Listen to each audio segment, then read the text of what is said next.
بسم الله الرحمن الرحيم رب اشرح لي صدري ويسر لي أمري واحلل عقدة من لساني يفقهوا قولي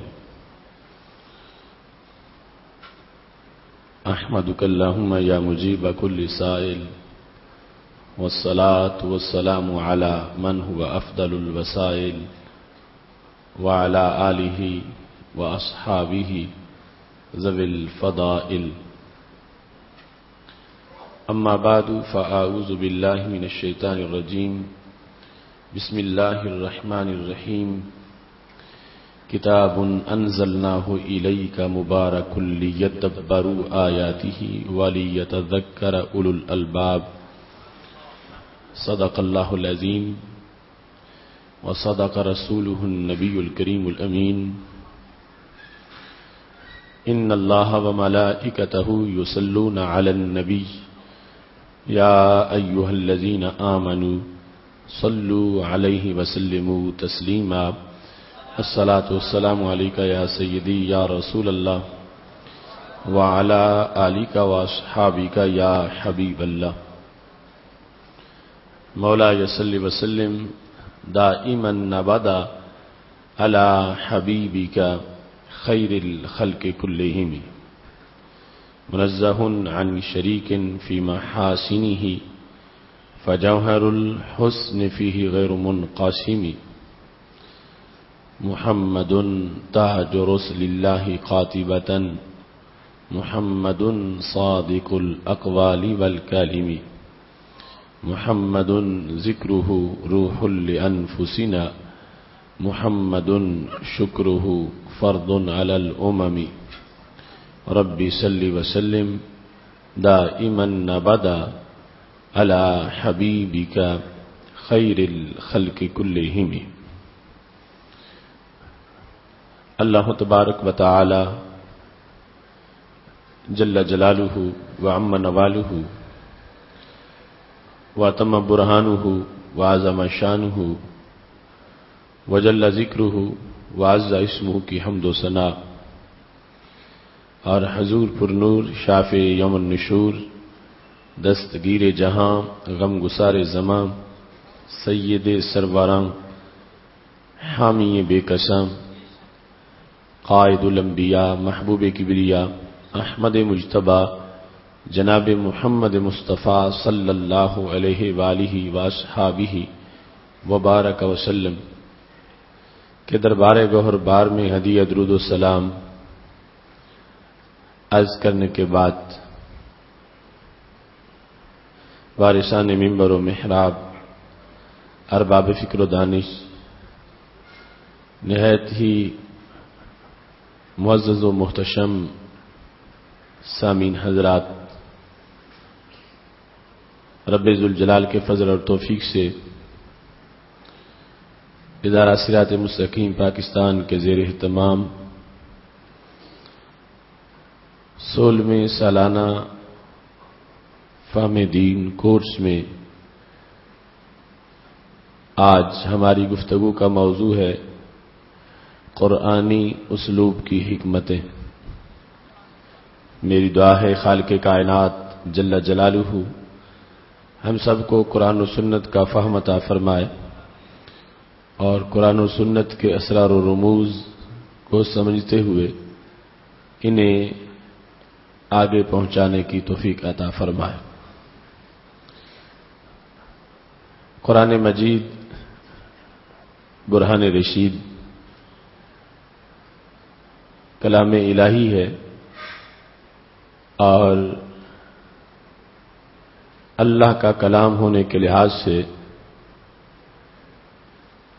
یہ ہر کلام سے افضل ہے اور اس کی افضلیت ہمہ جہت ہے اس کے الفاظ سے خوبصورت کسی کلام کے الفاظ نہیں اور اس کے معنی سے درخشاں کسی کلام کے معنی نہیں،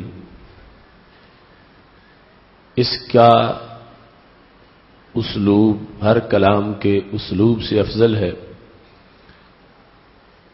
اس کی ترتیب ہر مرتب کلام سے کہیں زیادہ احسن ہے۔ ساری امت شروع سے آج تک اور بعد میں اس کے معنی سے روحانی غذائیت آتی رہے گی، اور کبھی بھی اس کے فضائل و کمالات کا آخری کنارہ نظر نہیں آئے گا۔ اس قدر اللہ نے اپنے کلام میں حسن و جمال رکھا ہے۔ خالق کائنات جل جلالہ سورہ صاد میں ارشاد فرماتا ہے، کتاب انزلناہ الیک، یہ ایسی شاندار کتاب جسے ہم نے اے محبوب صلی اللہ علیہ وسلم آپ کی طرف نازل کیا ہے، مبارک، اسے برکت دی گئی ہے۔ اس پوری کتاب کے ہر حرف میں برکت رکھی گئی ہے۔ لِيَدَّبَّرُوا آیَاتِهِ، تاکہ لوگ اس کی آیات میں تدبر کریں، وَلِيَتَذَكَّرَ أُولُو الْأَلْبَابِ، اور عقل والے اسے پڑھ کے نصیحت حاصل کریں۔ قرآن مجید برہان رشید کا اس مقام پر جو تعارف کروایا گیا وہ اولین تعارف اس کے نزول کے لحاظ سے ہے کہ رب ذوالجلال کا یہ سرمدی تحفہ انسانیت کو پڑھنے کو ملا، تو یہ کرم ہے رسول اللہ صلی اللہ علیہ وسلم کے مقدس سینے کا کہ جس نے اسے اس کے جلال کو برداشت کیا اور جمال بنا کے امت کو عطا فرما دیا۔ پھر اسے مبارک کہا گیا کہ برکت دی گئی کتاب، اور یہ بھی اس کی جامعیت ہے کہ جس زبان سے پڑھا جائے اس زبان کو برکت دیتا ہے، جس مقام میں پڑھا جائے اس مکان کو برکت دیتا ہے، جس کاغذ پہ لکھ دیا جائے اس کاغذ کو برکت دیتا ہے، جس سینے میں رکھ دیا جائے اس سینے کو برکت دیتا ہے۔ اس کے پڑھنے میں برکت، اس کے سننے میں برکت، اس کو دیکھنے میں برکت، اس کو سمجھنے میں برکت، اور سمجھ کر عمل کرنے میں برکت۔ یہ مبارک ہے انسان کے ہمراہ، اس کی برکتیں اس دنیاوی زندگی میں بھی ہیں، برزخ میں بھی ہیں، حشر میں بھی ہیں، اور جنت میں بھی ہیں۔ یہ ہمہ جہت برکت، یہ خود پڑھیں تب بھی برکت، کسی کے لیے پڑھیں تب بھی برکت۔ رب ذوالجلال نے اس کو مبارک قرار دیا۔ لِيَدَّبَّرُوا آیَاتِهِ، اللہ فرماتا ہے میں نے جو محبوب اس کو تم پہ نازل کیا اور برکتیں دیں تاکہ لوگ اس میں تدبر کریں۔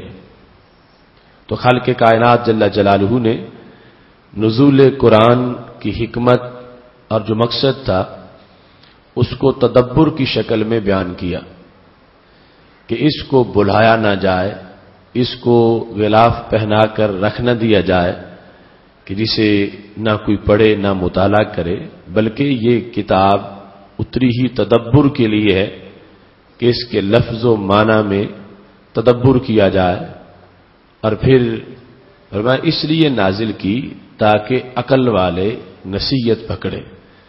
یعنی یہ نظام زندگی ہے، یہ ضابطہ حیات ہے، یہ رہنما ہے، یہ بندوں کی رہنمائی کرنے والی کتاب ہے، تو اس کا مقصد رہنمائی ہے اور لوگوں کو اس کی طرف متوجہ کیا گیا تاکہ لوگ اپنے مسائل کا حل اس سے تلاش کریں۔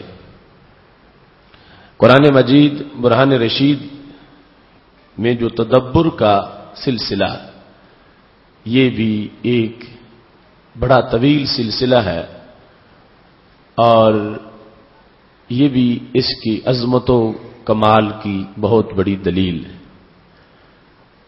آج ایک بڑے سے بڑے ادیب کے جملے اور بڑے سے بڑے مصنف کی تحریر، اس کو دو چار آدمی جس وقت پڑھ لیں اور پھر ماہرین جو اس زبان و ادب کی مہارت رکھتے ہیں اسے ایک مرتبہ دیکھ لیں تو دوسری تیسری مرتبہ پھر اس میں تدبر کے لیے کچھ نہیں بچتا کہ اب اس سے کیا ڈھونڈیں گے، کیا نکلے گا۔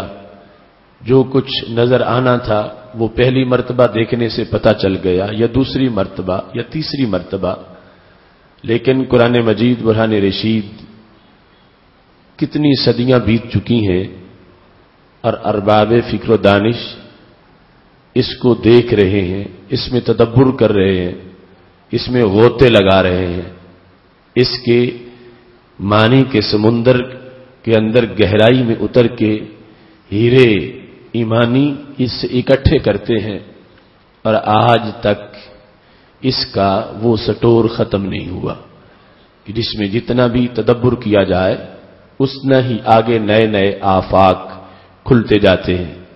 اللہ نے اسے تدبر کا دسترخوان بنایا اور تدبر کے لیے رب ذوالجلال نے اسے غذا بنایا، اور دیکھو صحابہ کرام علیہم رضوان نے کتنا اس میں تدبر کیا، اور جب تابعین کا زمانہ آیا تو پھر بھی ابھی ان کے لیے بھی بہت کچھ باقی تھا۔ ان کا زمانہ گزر گیا، تب تابعین کا زمانہ آ گیا، تو یہ قرآن پھر بھی نواز رہا تھا۔ کتنی صدیاں بیت چکی ہیں، آج بھی اس کے اسرار و رموز اور تدبر کی بنیاد پر اس سے جو انسان کو غذائیت میسر آتی ہے وہ بہو اس میں موجود ہے، اور یہی فرمان تھا رب ذوالجلال کا حضرت موسیٰ علیہ السلام کو حلیۃ الاولیاء میں جس کا ذکر ہے، فرماسلو کتاب احمد بین الکتب کا بوائن فیہ لبن کلما مخطہ اخرجت زبدۃ۔ اے میرے کلیم، میں اپنے حبیب حضرت محمد مصطفیٰ صلی اللہ علیہ وسلم کو ایسی کتاب دوں گا جس کتاب کی مثال ایسے برتن کی ہے جو برتن دودھ سے بھرا ہوا ہو۔ اور کیسا دودھ ہے؟ فرمایا جو بھی بلوئے گا وہ مکھن ضرور نکال لے گا۔ آپ جب بھی اسے بلوئیں گے اس سے مکھن نکلے گا، یعنی ایسا دودھ ہے جو کبھی لسی میں تبدیل نہیں ہوگا کہ اب آگے اس سے کچھ برآمد نہ ہو، پر جو بھی اس کی طرف متوجہ ہوگا اس کے اسرار و رموز اور اس کی حکمتوں سے اسے ضرور فائدہ میسر آتا رہے گا۔ سید عالم نور مجسم شفیع معظم صلی اللہ علیہ وسلم سے سیدنا علی المرتضیٰ رضی اللہ تعالی عنہ جو روایت کرتے ہیں، تو سید عالم نور مجسم صلی اللہ علیہ وسلم نے قرآن مجید برہان رشید کی حکمتوں کو بیان کرتے ہوئے اور اس کی اوصاف کو بیان کرتے ہوئے یہ فرمایا تھا، لا یخلق عن کثرت الرد، یہ زیادہ پڑھنے سے پرانا نہیں ہوگا۔ اس کی یہ صفت ہے کہ باقی کلاموں سے لوگوں کے دل بھر جاتے ہیں، اکتا جاتے ہیں، پر اس کی ہمیشہ تڑپ سینوں میں موجود رہے گی، اور کثرت رد یعنی زیادہ پڑھنے کی بنیاد پر اس کے اندر کوئی بوسیدگی پیدا نہیں ہوگی۔ اور یہ روشن اور زندہ حقیقت ہے کہ قرآن مجید سے بڑھ کے کوئی کتاب دنیا میں نہیں پڑھی جاتی۔ جتنا اس کتاب کو پڑھا جاتا ہے اس کے مقابلے میں 10ویں حصے میں بھی کوئی کتاب اور نہیں ہے کہ جو اتنی پڑھی جائے اور پھر اس سے اتنی لوگوں کو دلچسپی پھر بھی باقی رہے۔ یہ سب سے زیادہ پڑھی جانے والی کتاب، پھر بھی سب سے زیادہ اس کی تڑپ سینوں میں موجود ہے۔ باقی کتابیں پڑھنے سے دل اکتا جاتے ہیں مگر اس سے دل نہیں اکتاتے۔ یعنی کتنی اچھی خبر اور روشن مثال رسول اللہ صلی اللہ علیہ وسلم نے اس کے لحاظ سے بیان فرمائی. اور پھر فرمایا ولا ينقضی عجائبہ، اس کے عجائب کبھی ختم نہیں ہوں گے، اس کے عجائب ظاہر ہوتے ہی رہیں گے، اور اس کے عجائب جو ہیں ان کا اختتام اور آخری کنارہ نظر نہیں آئے گی. اس کی حکمتیں ظاہر ہوتی رہیں گی اور معنی کی لطافت جو ہے اس سے لوگوں کو سرور ملتا رہے گا. آج کی ہماری گفتگو وہ انہی قرآنی حکمتوں اور اسلوب قرآن سے متعلق ہے کہ جس میں ہم یہ سمجھیں گے کہ قرآن مجید برہان رشید کے ہر حرف میں حکمت ہے، اور یہ جو آیات میں کہیں واو کا حرف ہوتا ہے، کہیں واو کا حرف نہیں ہوتا، کہیں واو ہے، کہیں فا ہے، کہیں ثمہ ہے، یہی کہیں صرف نارن ہے، کہیں انار ہے، کہیں رب ذوالجلال ایک ہی بات کو کرتے ہوئے ایک لفظ پہلے ذکر کرتا ہے، پھر اسی بات کو بیان کرتے اس لفظ کو بعد میں ذکر کرتا ہے. تو یہ چیزیں یہ واضح کرتی ہیں کہ یہ اللہ کا کلام ہے، کہ ہر چیز ہر حرف میں حکمت ہے. یعنی ایسا نہیں معاذ اللہ کے چند الفاظ تھے ان کو کلام بنا کے ایک معنی ادا کرنا تھا. یہ ہر عربی جاننے والا تو اس طرح کی گفتگو کر سکتا ہے، اس طرح کا کلام لکھ سکتا ہے کہ جس میں اس نے فعل کا ذکر کر دیا، فاعل کا ذکر کر دیا، مفعول کا ذکر کر دیا، ایک جملہ خبریہ بنا دیا، ایک اپنی طرف سے اس میں پیغام دے دیا، مگر اسے کلام الہی کیوں نہیں کہا جاتا؟ یہ حکمتیں جو قرآن کی ہیں یہ واضح کرتی ہیں کہ بندے کا کلام اور ہوتا ہے اور مولا کا کلام اور ہوتا ہے. یعنی آج اس غلط فہمی پر امریکہ الفرقان کا ایک مجموعہ تیار کر کے اور وہ یہ سمجھتا ہے کہ میں قرآن کا مقابل پیش کر رہا ہوں، جبکہ یہ بڑی دور کی بات ہے. قرآن مجید برہان رشید کا اسلوب صرف ایک سطر قرآن مجید کی سامنے رکھی جائے، دنیا کا کوئی کلام اس کے مقابلے میں پیش ہی نہیں کیا جا سکتا.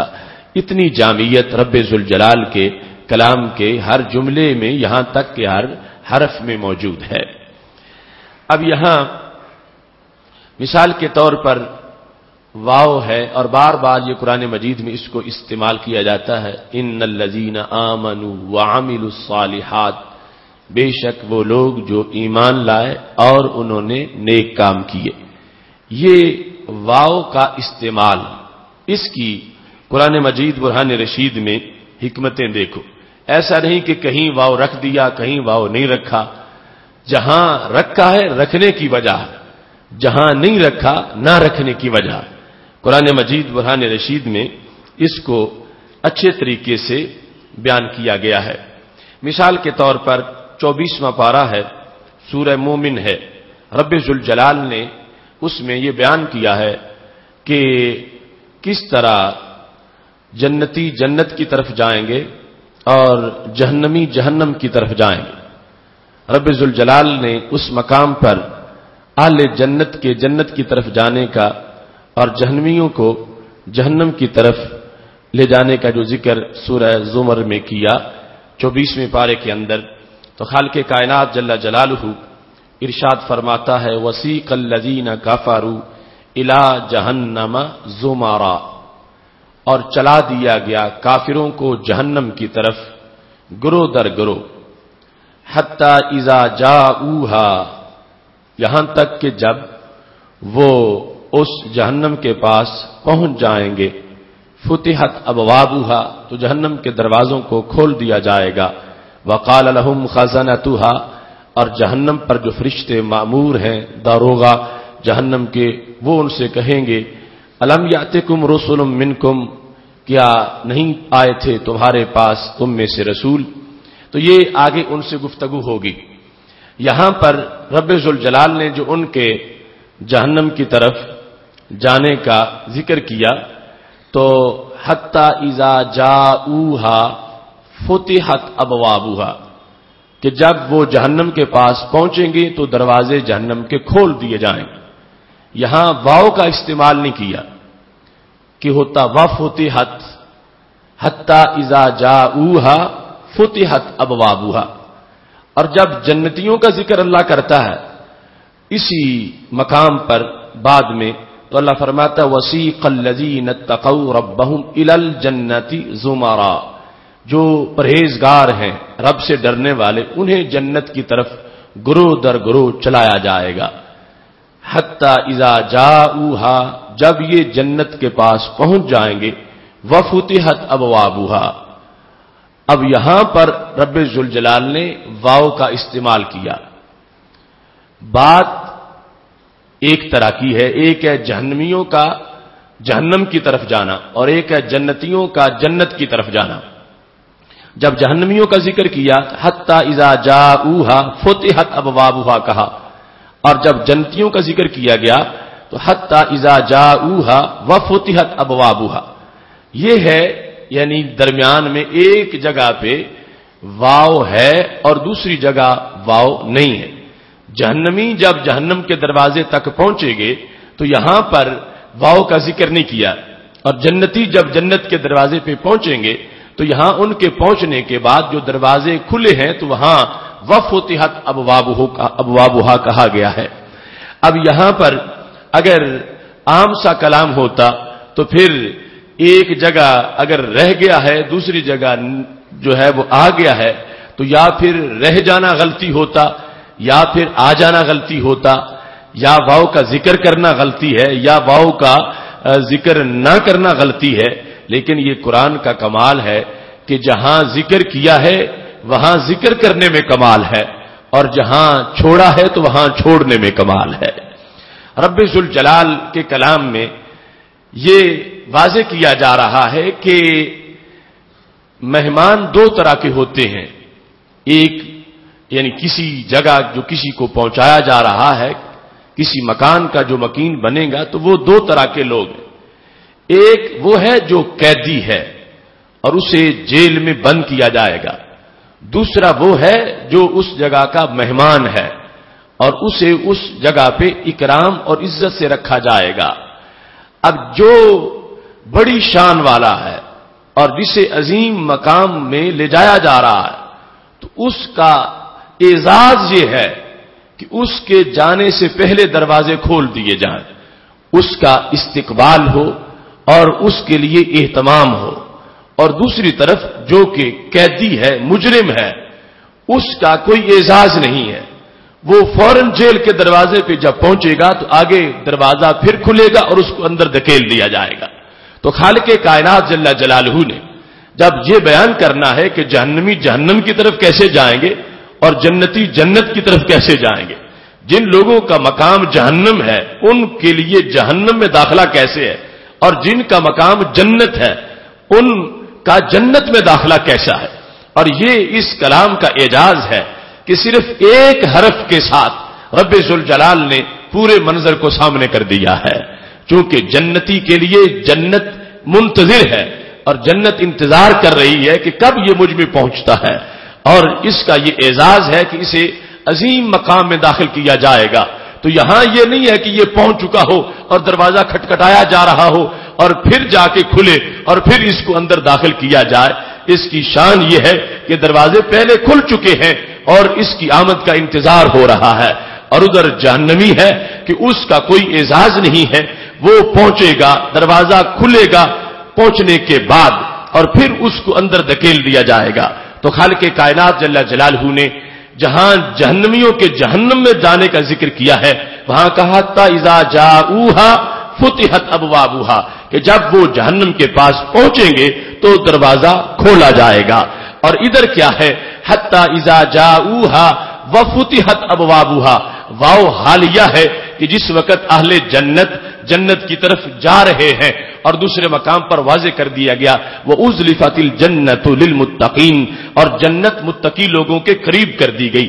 یعنی یہاں تو صورتحال یہ ہے کہ کچھ جنتی چل رہا ہے اور کچھ جنت چل کے آ رہی ہے، اور یہ اس انداز میں پھر جنت میں داخل ہوگا کہ صرف دروازے ہی نہیں کھلے، جنت کو یہ شوق بھی ہے کہ میں بھی جنتی کی طرف تل کے جاؤں. اس کو جنتی کے قریب کیا جا رہا ہے اور جنتی کو اس کی طرف قریب کیا جا رہا ہے. اس واسطے واو حالیہ استعمال کر کے رب ذوالجلال نے جنتی کے جنت داخل ہونے کا منظر بیان کیا کہ یوں جا رہا ہے دراں حال کے دروازے کھل چکے ہیں اور دروازہ کھلا ہے اور یہ اس کی طرف بڑھ رہا ہے. تو آپ دیکھو بظاہر یعنی حفاظ جس وقت پڑھتے ہیں تو یہ ایک متشابہ کا مقام ہے کہ بات ایک جیسی ہے. حتی اذا جاؤہا، حتی اذا جاؤہا، دونوں طرح ایک الفاظ ہیں دونوں آیات میں. ایک میں پھر واو نہیں ہے فتحت ابوابها، اور دوسرے میں واو ہے وفتحت ابوابها. جہاں جہنمیوں کے داخل ہونے کا ذکر ہے وہاں واو نہیں ہے، اور جہاں جنتیوں کے داخل ہونے کا ذکر ہے وہاں واو ہے. تو محض ایک سنگل حرف واو کے اندر کتنی بڑی حکمت ہے کہ خالق کائنات جل جلالہ نے اہل جنت کے جنت جانے کا ذکر بھی کیا اور ساتھ ان کی شان کا بھی اظہار فرما دیا ہے.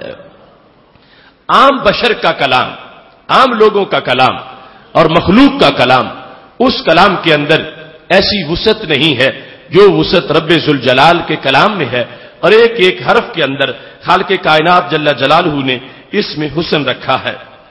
دوسرا، یہ قرآن مجید برہان رشید کے آغاز میں سورہ بقرہ میں جس وقت آپ تلاوت کرتے ہیں اولئک علی ھدی من ربہم واولئک ھم المفلحون، اب اللہ نے جنتی لوگ اور نیک لوگ جو ہیں ان کی شانیں بیان کر کے کہ ان میں یہ شان بھی پائی جاتی ہے، یہ بھی پائی جاتی ہے، قرآن پر بھی ایمان رکھتے ہیں، غیب پر بھی ایمان رکھتے ہیں، نماز بھی پڑھتے ہیں، زکوٰۃ بھی دیتے ہیں، یہ چیزیں بیان کر کے خالق کائنات نے خلاصہ یہ بیان کر دیا اولئک علی ھدی من ربہم واولئک ھم المفلحون. یہی لوگ ہیں جو اپنے رب کی طرف سے ہدایت پر ہیں اور یہی لوگ ہیں جو کہ کامیابی پانے والے ہیں. اب یہاں دو جدا جدا باتیں ہیں، ایک ہے ہدایت پہ ہونا اور ایک ہے کامیاب ہونا. اب ان کے درمیان رب ذوالجلال نے واو کو استعمال کیا ہے، اولئک علی ھدی من ربہم، ایک بات ختم ہوئی، واولئک ھم المفلحون، دوسری بات سے پہلے درمیان میں واو کا استعمال کیا. جبکہ قرآن مجید کے دوسرے مقام پر ایسے ہی اولئک کو 2 بار استعمال کیا گیا ہے، لیکن خالق کائنات جل جلالہ نے وہاں ساتھ واو کا جو ہے وہ ذکر نہیں کیا. جیسے سورہ اعراف میں رب ذوالجلال ارشاد فرماتا ہے، آیت نمبر 179 ہے، خالق کائنات جل جلالہ نے وہاں پر یہ بات ذکر کرتے ہوئے کہ جس وقت فرمایا وَلَقَدْ ذَرَأْنَا لِجَهَنَّمَ كَثِيرًا مِنَ الْجِنِّ وَالْإِنسِ، کہ جہنم کے لیے ہم نے بہت سے جن اور انسان پیدا کیے، لَهُمْ قُلُوبٌ لَا يَفْقَهُونَ بِهَا، ان کے دل ہیں مگر دلوں سے سمجھتے نہیں، وَلَهُمْ أَعْيُنٌ لَا يُبْصِرُونَ بِهَا، ان کی آنکھیں ہیں مگر ان سے دیکھتے نہیں، وَلَهُمْ آذَانٌ لَا يَسْمَعُونَ بِهَا، ان کے کان ہیں مگر ان سے سنتے نہیں. اب یہ بدبخت لوگوں کی علامتیں بیان کر کے آگے ان کا رزلٹ اللہ نے بیان کیا، اولئک کالانعام بل ہم اضل، یہ ڈنگروں کی طرح ہیں بلکہ ان سے بھی برے ہیں، اولئک ہم الغافلون، اور یہی غفلت والے ہیں. اب یہاں پر ان لوگوں کی یہ علامتیں بیان کر کے کہ کان ہیں مگر سنتے نہیں، مطلب کیا؟ حق نہیں سنتے، ویسے تو وہ بہرے نہیں، حق نہیں سنتے، آنکھیں ہیں حق نہیں ان کی آنکھیں دیکھتی، اور ان کے دل ہیں مگر وہ دل سمجھ والے نہیں ہیں. ان کا جو رزلٹ بیان کیا گیا تو وہ بھی 2 جملوں میں، جیسے وہاں تھا نا اولئک علی ھدی من ربہم واولئک ھم المفلحون، یہاں پر خالق کائنات نے فرمایا اولئک کالانعام بل ہم اضل اولئک ھم الغافلون. اب اس میں توجہ کی ضرورت ہے، یعنی اس سے لطافت اور مٹھاس اللہ کے کلام کی محسوس ہوتی ہے. یہاں پر وہی مقصد تو ہے کہ جن لوگوں کا پہلے تذکرہ کیا برے لوگوں کا، ان کا رزلٹ بیان کر دیا جائے کہ یہ کیسے ہیں اور ان کو کیا ملے گا، ان کی حیثیت کیا ہے. اولئک کالانعام بل ہم اضل، یہاں تک ایک بات آ گئی. اولئک ہم الغافلون، یہ ساتھ دوسری بات آ گئی. یہاں واولئک کیوں نہیں کہا گیا؟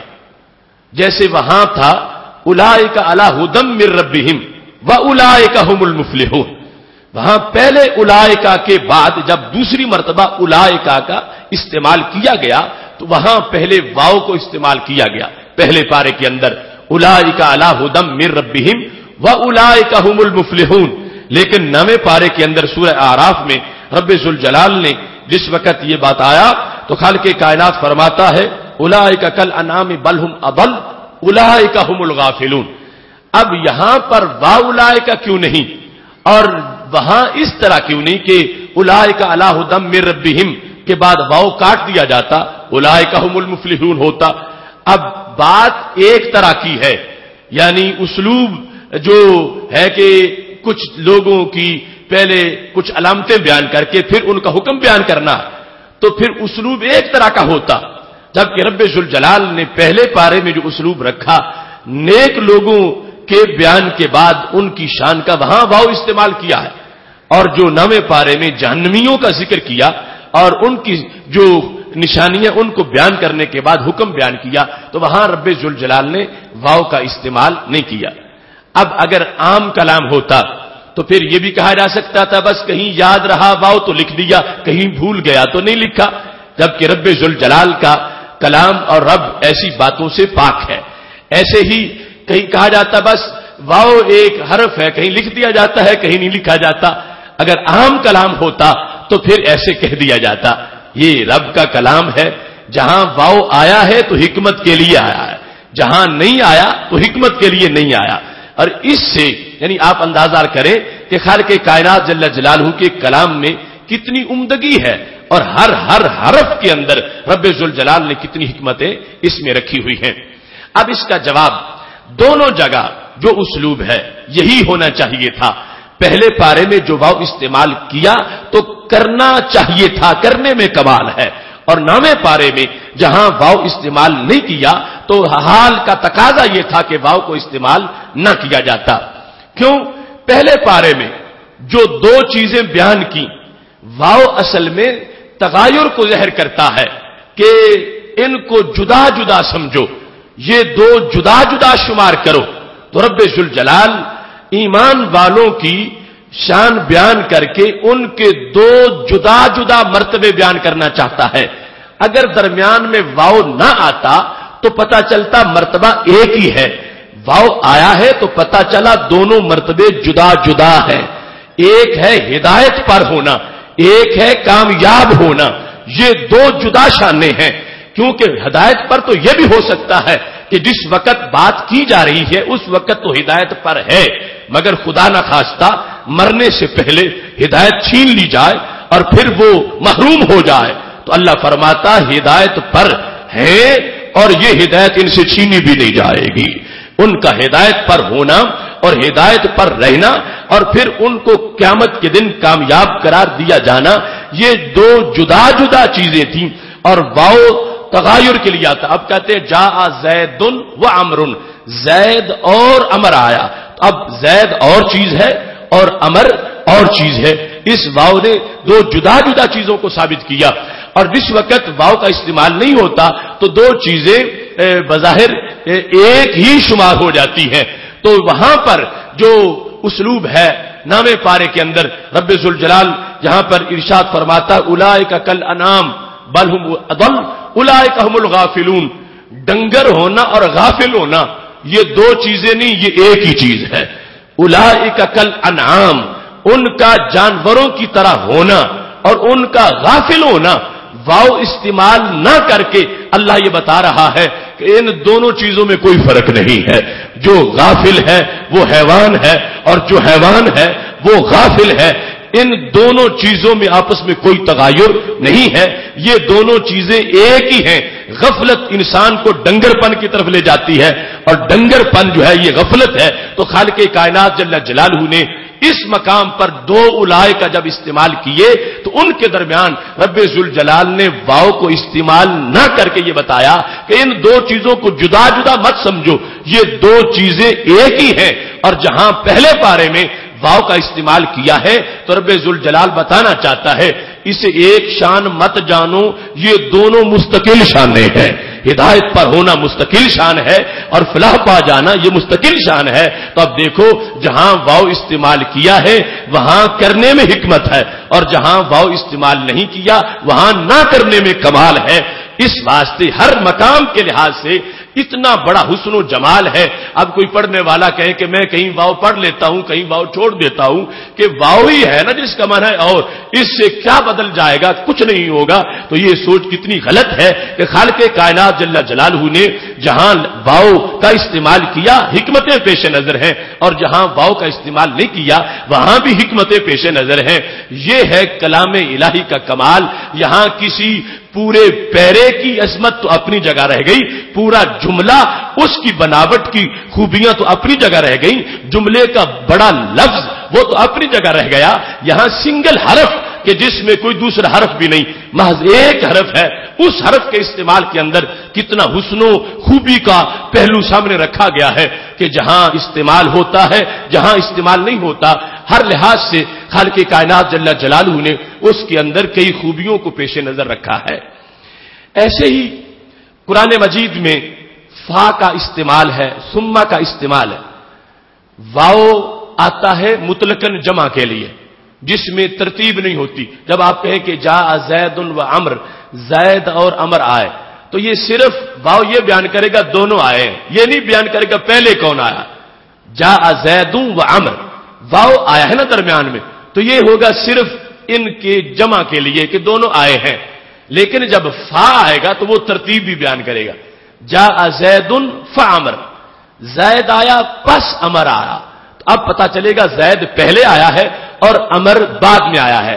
لیکن یہ نہیں کہ گھنٹہ بعد آیا ہے یا 10 گھنٹے بعد آیا, متصل بعد آیا ہے.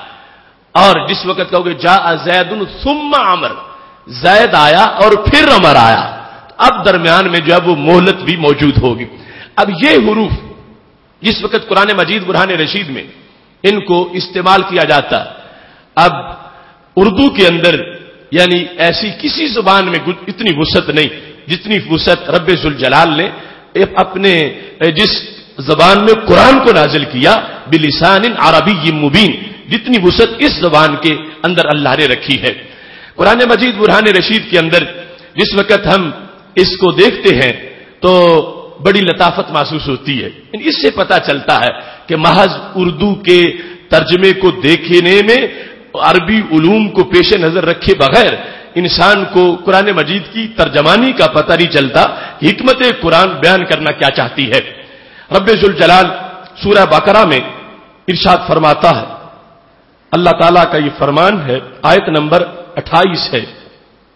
خالق کائنات فرماتا کنتم امواتا فاحیاکم ثم یمیتکم ثم یحییکم ثم الیہ ترجعون.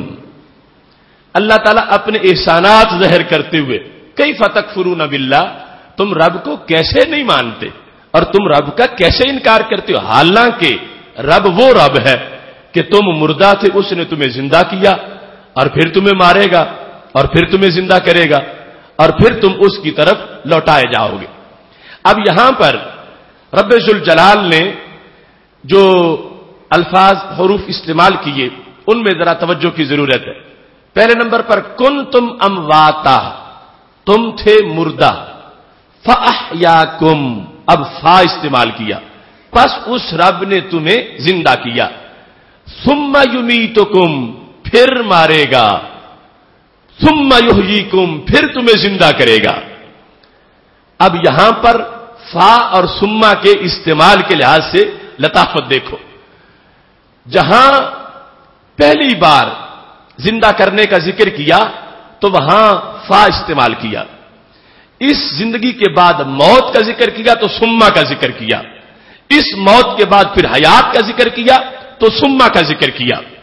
تو خالق کائنات جل جلالہ نے اس یعنی ان حروف کے اندر صرف حرف جو ہے ان کے استعمال میں سارے مضمون کو کتنا واضح فرما دیا ہے. کنتم امواتا فاحیاکم, اب انسان پیدا ہونے سے پہلے جو اس کی صورتحال ہے اسے موت سے تعبیر کیا گیا. اب اس صورتحال میں اور زندگی کے بیچ کوئی گیپ نہیں کہ وہ گزرے اور پھر انسان کو زندگی ملے. عدم کے فوراً بعد وجود ہے. پہلے عدم تھا ہمارا, پھر ہمارا وجود آیا. اللہ اس وقت کے انسانوں کو اور آج تک کے سارے لوگوں کو خطاب کرتے ہوئے کیف تکفرون باللہ, تم رب کا ایسے انکار کرتے ہو, اللہ کے اس کے احسانات دیکھو. کنتم امواتا تم مردہ تھے، فاحیاکم پس اس نے تمہیں زندہ کیا۔ اب جب معدوم تھے ہم اور ہمیں وجود ملا، تو یہ وجود عدم سے ملا ہوا ہے۔ وجود سے ایک گھڑی پہلے ہمارا عدم تھا اور اس کے بعد ہمیں وجود مل گیا۔ لہذا یہ ہے ایسے جیسے جاء زید فامر، زید آیا پس امر آ گیا، یعنی زید کے آنے کے ساتھ ہی امر کا آنا ملا ہوا تھا۔ پہلے ہم معدوم تھے اور ہمارے عدم کے ساتھ ہمارا وجود مل گیا، اور وجود ملا تو اس کے بعد رب ذوالجلال فرماتا ثم یمیتکم، پھر رب تمہیں مارے گا۔ اب عمومی طور پر یعنی جس کو اب خطاب ہو رہا ہے یہ وہ نہیں ہے جو پیدا ہوتے ہی فوت ہو گئے، اب زندہ ہیں، انہیں رب خطاب کر رہا ہے۔ تو اب ولادت کے بعد موت جو ہے یہ دیر کے بعد آئے گی۔ جن کو خطاب ہو رہا ہے اب یہ سارے ہوش و حواس کے ساتھ عاقل بالغ لوگ جو ہیں، اللہ ان سے کہہ رہا ہے تم مردہ تھے پس میں نے تمہیں زندہ کیا، اس کے بعد پھر تمہارا رب ثم کچھ وقت تراخی کے بعد پھر تمہیں موت دے گا۔ اب یہاں فا کیوں نہیں استعمال کیا؟ اس واسطے کہ یہاں درمیان میں گیپ ہے، زندگی کا زمانہ ہے، خواہ وہ زمانہ 1 سال ہے، 10 سال ہے، 20 سال ہے، جتنی کسی کی زندگی ہے، یہ گزرے گی تو پھر اس کے بعد موت آئے گی۔ لہذا جو پہلے ہمارا عدم تھا جب ہم معدوم تھے، اس کے بعد وجود اور عدم میں کوئی گیپ نہیں ہے، وہاں تو فا استعمال کیا، پھر وجود آیا اور وجود کے بعد وجود میں اور آنے والی موت میں پھر گیپ ہے۔ اب اللہ نے سما استعمال کیا، اب یہ موت آئی اور اس کے بعد اور قیامت تک پھر گیپ ہے، تو پھر رب ذوالجلال جو دوسری حیات دے گا وہاں اللہ نے پھر سما کا استعمال فرمایا۔ اب دیکھو یعنی یہ بظاہر حروف ہیں لیکن ان کے اندر ساری مہلت اور سارا نظام زندگی اور برزخ کے معاملات کو خالق کائنات جل جلالہ نے سامنے رکھ کر ان حروف کا استعمال کیا ہے۔ یہ نہیں کہیں سما لگا دیا اور کہیں فا لگا دیا، کہیں واو لگا دیا، نہیں، ہر حرف کے اندر اتنی حکمت رکھی گئی ہے۔ اللہ فرماتا کنتم امواتا فاحیاکم، یہاں ثم احیاکم نہیں کہا، فاحیاکم، کیونکہ یہ دونوں چیزیں آپس میں متصل ہیں۔ ثم یمیتکم، یہاں فا نہیں ہے کیونکہ حیات کے بعد موت پھر دیر سے آئے گی، اور ثم یحییکم، اور وہ موت جس میں مریں گے قبروں میں چلے جائیں گے، اب وہ قیامت والی حیات اس کے بعد پھر متراخی ہوگی، بہت سا وقت گزرے گا تو پھر اللہ زندہ کرے گا اور پھر لوگوں کو رب کی طرف لوٹایا جائے گا۔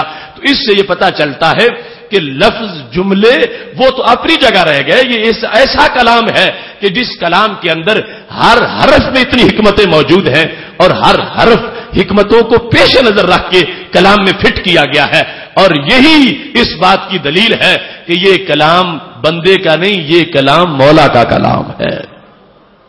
اب یہاں پر جس وقت اس سے اگلے مرحلے میں ہم دیکھتے ہیں حروف کے ساتھ ساتھ جس وقت کچھ حروف کے اندر وہ اضافہ کر دیا جاتا ہے، ساتھ کسی چیز کو بڑھا دیا جاتا ہے، مثال کے طور پر ایک ہے نار اور ایک جگہ ہے انار، دونوں ہی قرآن میں، تو یا انار عام کلام ہوتا تو کہہ دیتے یا پھر انار کہنا صحیح تھا یا نارن کہنا صحیح ہے، یہ انار ایک جگہ پہ وہی بات دوسری جگہ بیان کر دی ہے تو وہاں نارن ہے، ایسا اسلوب کیوں ہے؟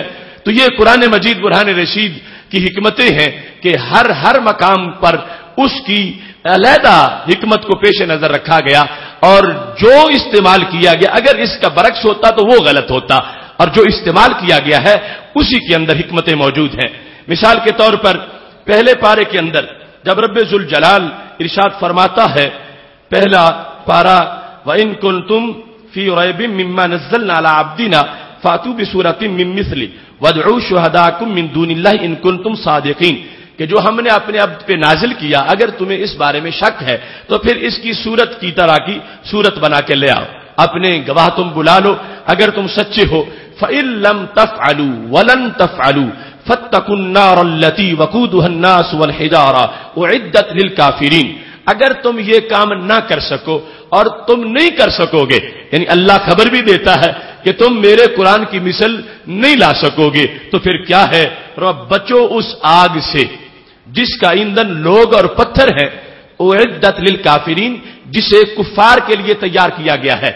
اب یہاں پر خالق کائنات جل جلالہ فرماتا فتقوا النار، فتقو علیحدہ ہے اور النار علیحدہ ہے، ملا کے پڑھتے ہیں تو پڑھتے ہیں فتقوا النار، بچو تم آگ سے جس آگ کا ایندھن انسان اور پتھر ہے۔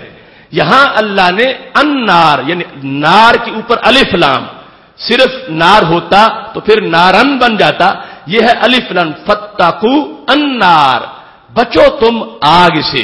یہاں پر نار نہیں کہا، النار کہا ہے، لیکن سورہ تحریم کے اندر قرآن مجید برہان رشید کے 28ویں پارے میں رب ذوالجلال جب اس امر کو بیان کرتا ہے تو خالق کائنات جل جلالہ فرماتا یا ایھا الذین آمنوا، اے ایمان والو، قوا انفسکم واہلیکم نارا، بچاؤ تم اپنے آپ کو اور اپنے اہل کو، کس سے؟ آگ سے۔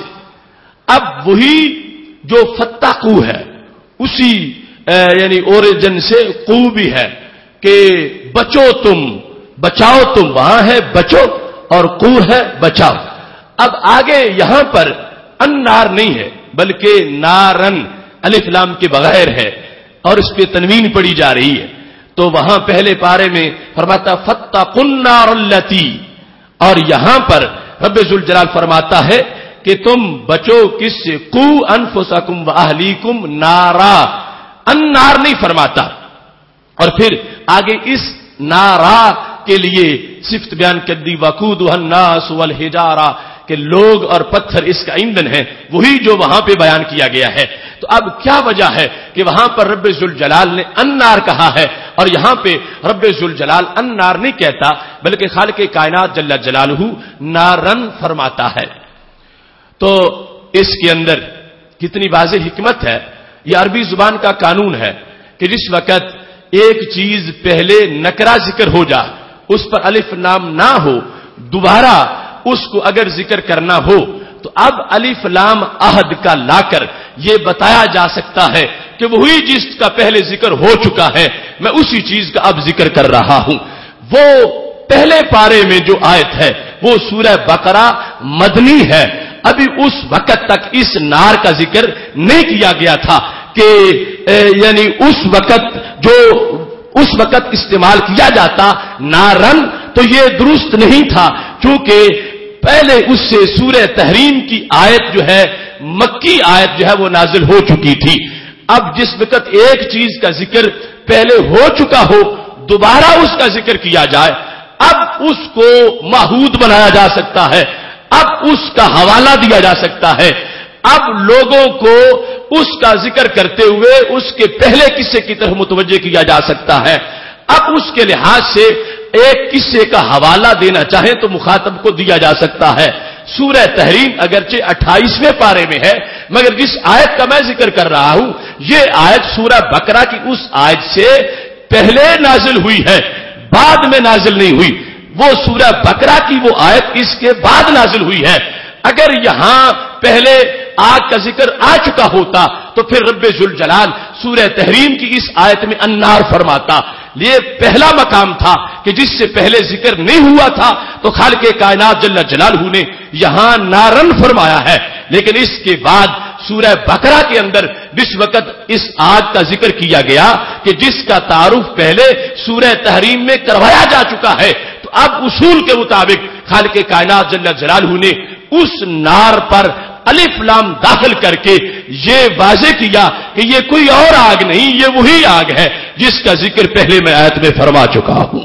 اب چونکہ آپس میں ڈیٹ کا فرق ہے، تقدیم تاخیر ہے، زمانے کا فرق ہے اور چیز ایک ہی ہے اور اس کا تذکرہ دو بار ہے، بات ایک ہی ہے اور اس کا ذکر پہلے بھی ہو چکا ہے، تو پہلے اور پچھلے ذکر کے فرق کو واضح کرنے کے لیے خالق کائنات جل جلالہ نے سورہ تحریم کے اندر اس پر جو ہے الف لام کا ذکر نہیں کیا، صرف نارن کہا، کو انفسکم واہلیکم نارا۔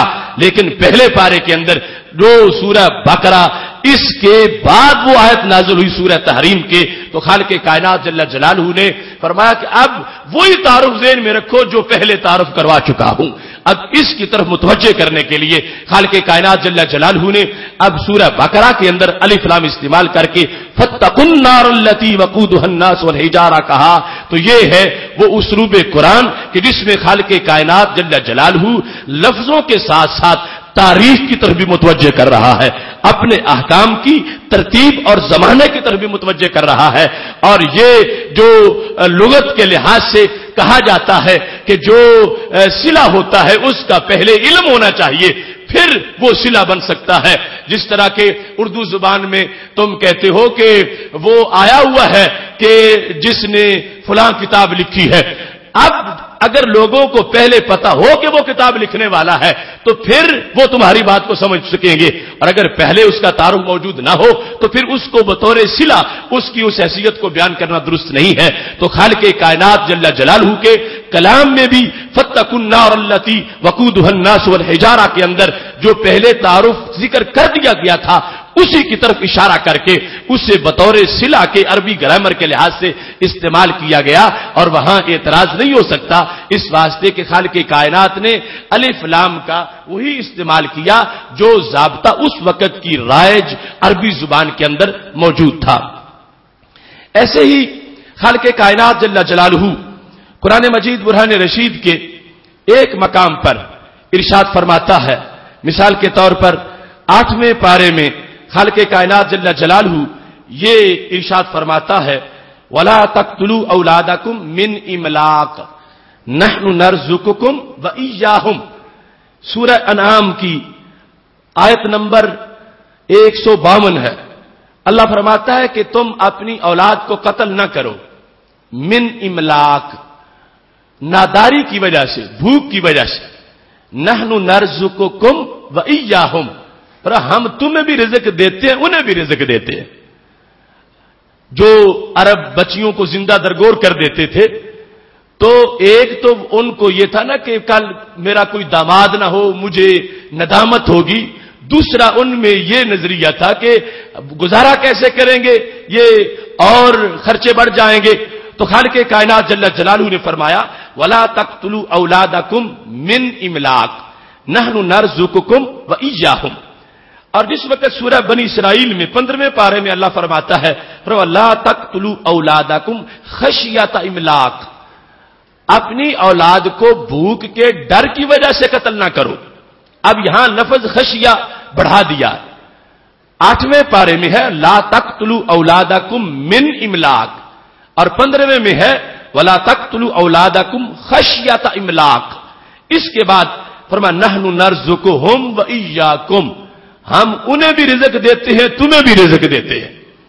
تو اب دو فرق ہیں، ایک تو یہ ہے کہ 8ویں پارے میں صرف من املاق ہے، خشیہ نہیں ہے لفظ اس میں، اور آگے کیا ہے اللہ فرماتا ہے تمہیں بھی رزق دیتے ہیں انہیں بھی رزق دیتے ہیں، اور 15ویں میں کہتا ہے انہیں بھی دیتے ہیں تمہیں بھی دیتے ہیں۔ یعنی 8ویں میں جو والدین ہیں اولاد کے انہیں پہلے رکھا، نحن نرزقکم وإیاہم، ہم تمہیں بھی دیتے ہیں اور انہیں بھی دیتے ہیں، اور 15ویں میں کہتا ہے نحن نرزقہم وإیاکم، انہیں بھی دیتے ہیں اور تمہیں بھی دیتے ہیں۔ یعنی ایک جگہ والدین کو مقدم کیا اور اولاد کا ذکر بعد میں کیا، اور دوسری جگہ اولاد کو مقدم کیا اور والدین کا ذکر بعد میں کیا۔ اور یہ تو ہو نہیں سکتا کہ بس جیسے آ گیا کہیں اولاد کا ذکر پہلے کر دیا اور کہیں والدین کا ذکر پہلے کر دیا، حکمت اس میں ہے۔ تو یہ اس کے کلام الہی ہونے کی دلیل ہے کہ جس جہت میں جو بیان کیا وہی تھا کہ جو ہوتا صحیح، اس کے سوا کوئی صحیح نہیں ہے۔ اب ویسے آپ بولتے ہو کبھی ایک دو چیزیں اکٹھی ہیں، کسی کا ذکر پہلے ہو گیا کسی کا ذکر بعد میں ہو گیا، اور مطلب پورا ہونا تھا مطلب پورا ہو گیا، لیکن قرآن مجید برہان رشید کے اندر ایک تو من املاق اور خشیہ املاق ان کے لحاظ سے، اور پھر نرزقکم و نرزقہم، یہ جو دو طرح رب ذوالجلال نے اس کو بیان کیا، اس کا یہ اسلوب کی حکمت کتنی واضح ہو سکتی ہے۔ تو یہاں اس کو سمجھنے کے لیے یہ بات ذہن میں رکھیں کہ اس وقت جو قریش مکہ میں بچیوں کو زندہ درگور کرنے کا مسئلہ تھا رزق کی بنیاد پر، تو ایسے لوگوں کی دو قسمیں تھیں. ایک تو ویسی علیحدہ قسم ہے نا کہ جو بچیوں کو بچی ہونے کی وجہ سے کہ انہیں آر محسوس ہوتا تھا، چہرہ سیاہ ہو جاتا تھا جب بچی کی ولادت کی خبر ملتی تھی، وہ علیحدہ طبقہ ہو گیا. اب اس کے علاوہ بھی وہ بچیوں کو اولاد کو زندہ درگور کرتے ہیں. کیوں؟ اس معیشت کی وجہ سے. جیسے آج کچھ بندے جن کا اللہ کے رزق پر یقین نہیں ہے اور خاندانی منصوبہ بندی اس بنیاد پہ کروا لیتے ہیں کہ رزق کیسے ملے گا، گزارا کیسے ہوگا. تو یہ وہ پرانی سوچ ہے اس وقت کی جاہلیت والی کہ جو اس بنیاد پر ایسا کام کرے کہ رازق پتہ نہیں رزق تھوڑا دے گا، گزارا کیسے ہوگا. اب وہاں اس وقت یہ سوچ تھی تو خالق کائنات جل جلالہ نے ایسے لوگوں کی دو قسموں کا ذکر کیا. ایک وہ جو اس وقت بالفعل جب اولاد ہو رہی ہے تو ویسے ہی نادار ہیں. دوسرے کہ اس وقت تو نادار نہیں لیکن انہیں خدشہ ہے کہ آگے بچے زیادہ ہوں گے تو پھر ہم نادار ہو جائیں گے. تو یہ دو جدا جدا حالتیں تھیں. ایک ہے کہ فی الوقت غریب ہونا، مفلس ہونا. ایک ہے کہ غربت کا خدشہ لاحق ہونا کہ اب تو میں غریب نہیں ہوں اور آگے جا کے بعد میں غریب بن جاؤں گا، اگر کھانے والے زیادہ ہوں گے تو میں غریب بن جاؤں گا.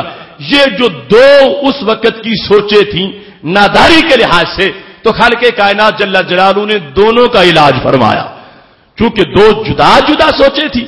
ایک یہ ہے کہ اب میں میرے پلے ہی کچھ نہیں، اولاد کو کہاں سے کھلاؤں گا. دوسرا یہ کہ اب تو بہت کچھ ہے مگر جب اولاد ہوگی تو پھر کیا کروں گا. تو خالق کائنات جل جلالہ نے جس وقت ایک قسم کو سامنے رکھا کہ جو فی الوقت بھوکے نہیں ہیں اور آگے جا کے بھوک کا خطرہ ہے، تو اس بندے کو اپنی اولاد کی فکر نہیں، اپنی زیادہ فکر ہے. تو خالق کائنات جل جلالہ نے اس سے گفتگو کرتے ہوئے فرمایا وَلَا تَقْتُلُوا أَوْلَادَكُمْ مِنْ إِمْلَاقٍ. اب یہاں خشیہ نہیں کہ بعد والی صورتحال ہو، یہاں یہ ہے کہ فی الوقت بھوک پائی گئی ہے لہذا خشیہ کا استعمال نہیں کیا. خشیہ تو وہ ہے کہ جس میں انتظار ہے، خدشہ ہے کہ کہیں بھوک آ نہ جائے. اور پھر اس صورتحال کے اندر یہ بندہ خود ڈگمگایا ہوا ہے، اسے اپنی زیادہ فکر ہے.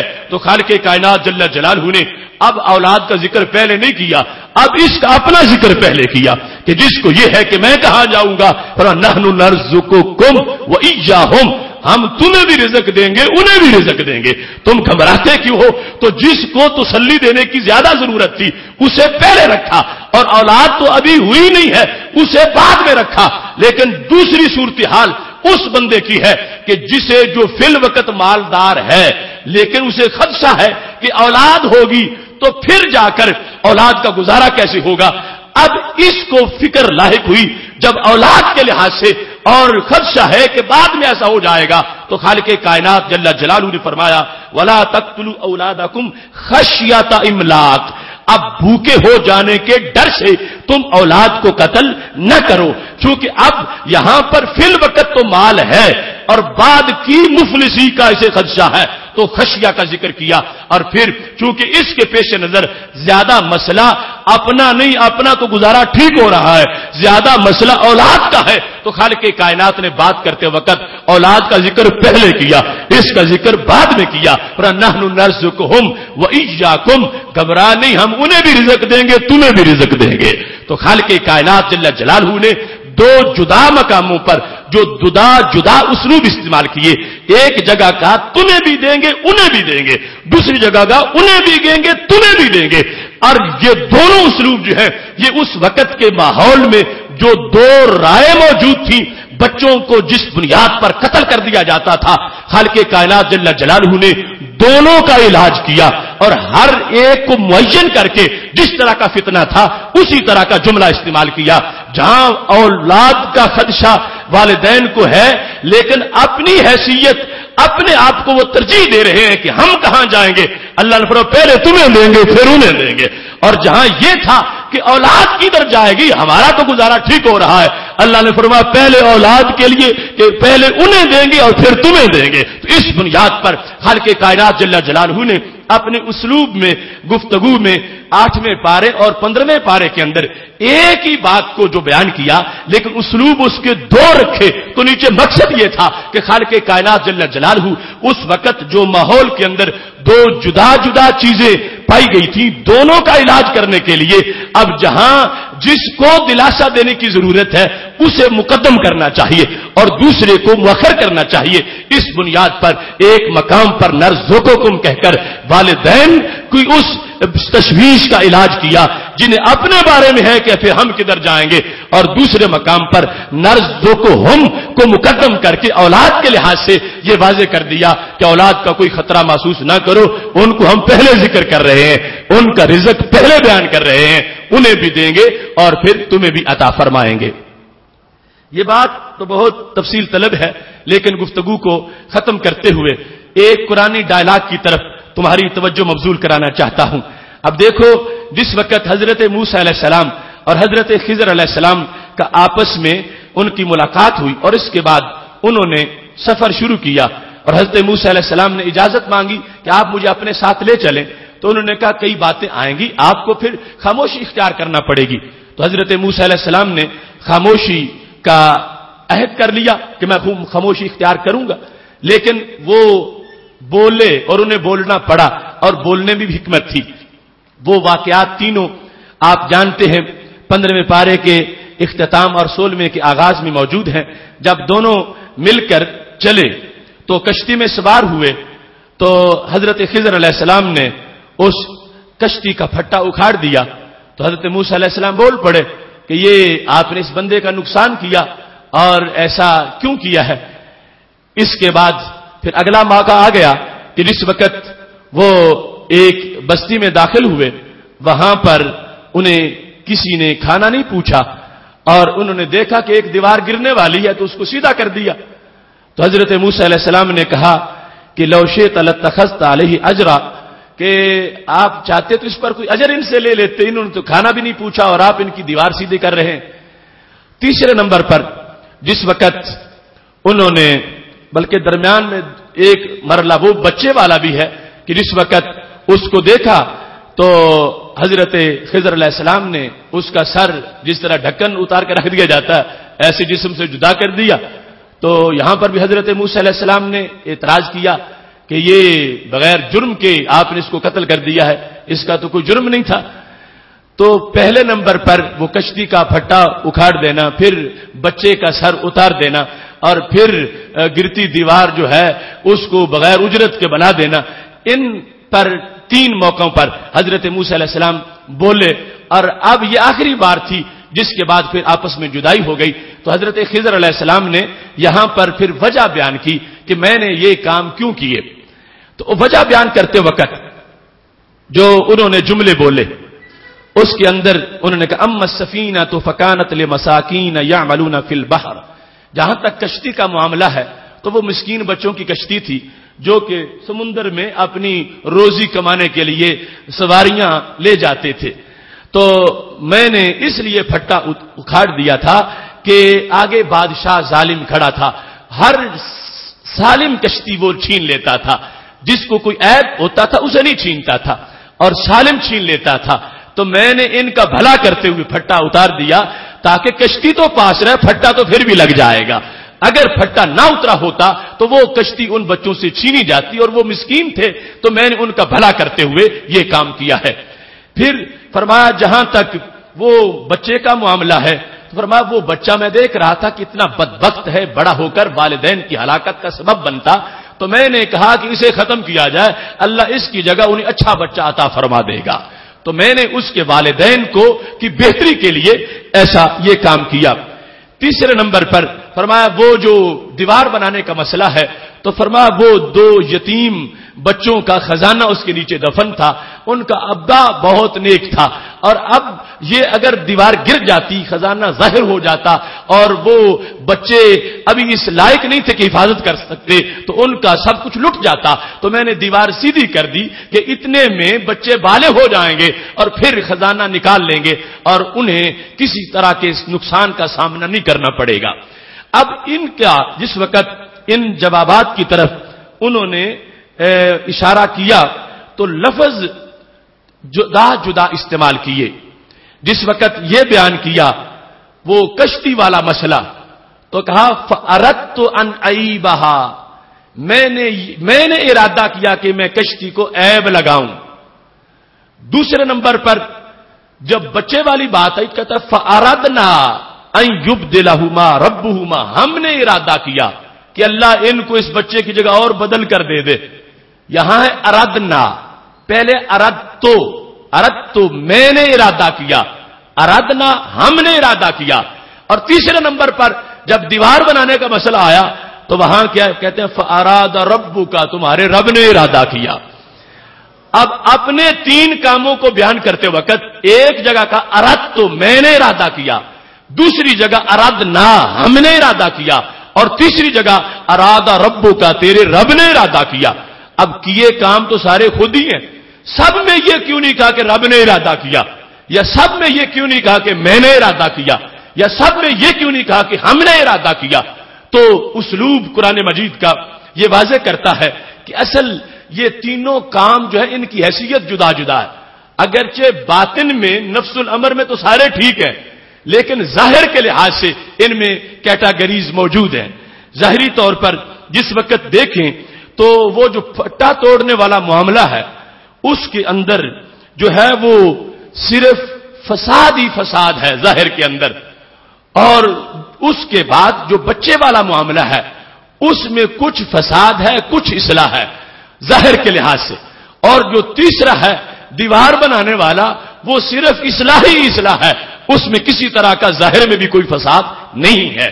تو یہ ہے گفتگو کرتے وقت کہ جب رب ذوالجلال کے لحاظ سے بات کرنی ہے, جب کوئی ایسی چیز ہے کہ جس میں ظاہر میں اعتراض ہے تو اسے اپنی طرف منسوب کر لیا, اور جب کچھ اصلاح بھی ہے تو اس لحاظ سے مشترکہ صیغہ بول لیا, اور جب صرف اصلاح ہی اصلاح ہے اور اس میں کوئی فساد نہیں ہے تو پھر حالانکہ کام خود کیا ہے منسوب اپنے رب کی طرف فرما دیا ہے. فَأَرَادَ رَبُّكَ, تمہارے رب نے ارادہ کیا. تو اب یہ ہے یعنی ایک جھلک اس موضوع کی. پورا قرآن یہ کئی قسطوں حصوں میں بیان کرنے والا موضوع ہے, لیکن اس کو مختصر سی ایک جھلک کے طور پر آج اس کورس میں پیش کرنے کا مقصد یہ ہے کہ یہ قرآن کتنی توجہ کے لائق ہے. اس میں توجہ کریں تو کتنی وسعتیں ہیں, کتنے موتی ہیں, کتنے ہیرے ہیں, کتنی لطافتیں ہیں, اور پھر کتنا اس کے اندر ذوق اور لذت ہے, اور اس کی آیات کے اندر رب ذوالجلال نے کتنے اسرار رکھے ہیں. اور یہ اللہ کا کلام ہے تو یہ لائق ہے کہ پھر اس کے ایک ایک حرف پہ انسان اپنی سوچ کو اعتکاف کرائے, ایک ایک جملے پر کئی کئی گھنٹے اپنی زندگی بسر کر دے, اس میں توجہ کرتے ہوئے تدبر کرتے ہوئے, اس واسطے کہ خزانہ ایسا ہے اور ذخیرہ ایسا ہے کہ جس میں ورق تو ورق رہا, سطر تو سطر رہ گئی, لفظ تو لفظ رہ گیا, جس کے حرف حرف کے اندر اتنی لطافت ہے, اتنی لذت ہے اور اتنی حکمتیں موجود ہیں. آج اس قرآن سے بے رخی کا مظاہرہ کیا جا رہا ہے, اور اس قرآن کو ناظرہ پڑھنے سے بھی کئی لوگ محروم ہیں, اور آگے معاملات حکمتوں کے جاننے کے تو بڑے دور کے ہیں. اس واسطے آج کے اس ماحول میں ہمیں عہد کرنا چاہیے کہ ہم جو ناظرہ نہیں پڑھے ہوئے وہ ناظرہ پڑھیں, کچھ نہ کچھ صورتیں ضرور حفظ کریں, اس کے بعد اس کی گرامر اور اس کے ترجمے کے لحاظ سے, اس کے مضمون اور مفاہیم اور مطالب کے لحاظ سے ہمیں اس سے اپنا ربط قائم کرنا چاہیے. کیونکہ جس کے پاس خزانہ ہو اسے پتا ہونا چاہیے کہ خزانے میں کیا کچھ موجود ہے, تاکہ اسے مایوسی نہ ہو, اسے پریشانی نہ ہو. آج کا وہ مسلمان جو امریکہ کی چمک دیکھ کے پریشان ہو جاتا ہے, اس کی بیماری کا علاج یہ ہے کہ وہ دیکھے کہ اس کے خزانے میں پڑا ہوا کیا ہے, اس کے پاس کیا موجود ہے, کتنی چمک والی کتاب اس کو اللہ نے عطا فرمائی ہے۔ اس واسطے ہمیں وقت نکال کے قرآن مجید کے ان اسرار و رموز کی طرف متوجہ ہونا چاہیے۔ اللہ سب کو توفیق عطا فرمائے۔ وآخر دعوانا ان الحمد للہ رب العالمین۔